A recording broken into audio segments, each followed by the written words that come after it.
The monies are going to be paid directly to a supplier in Chetumal. But because there is not a tender transparent process to that, or there's not a tender process, I shouldn't say transparent, because what the lab in Chetumal does is they only buy reagents from one given supplier, which is Abbott for the state of Quintana Roo. Because of the purchasing and procurement process for UNDP, they are not that. There needs to be more documentation as to why we are only buying from that supplier as opposed to having an open tender process. So that hasn't been contracted yet.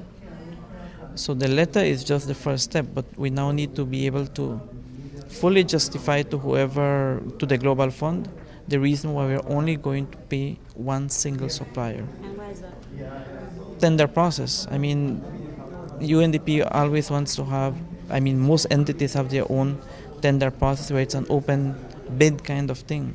But in this instance, we are not doing any opening bid. We're just going to go to the supplier and pay them for the samples. That paperwork, I think, is still being worked on. So that money hasn't been paid either. We haven't contracted for the services. Okay, how long is that process going to take before Belizeans who are suffering from HIV and AIDS can get the services that they need? In Chetumal, I don't know. It's beyond our control. I can tell you that as part of the Mesoamerican project, we are going to be sending samples for viral load testing. But that's for a specific study. That's by when? We started sending last year. We sent from Orange Walk. Next set group is from Corozal.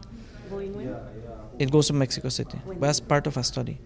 There's no specific date. We have an entire year to cover 600 patients.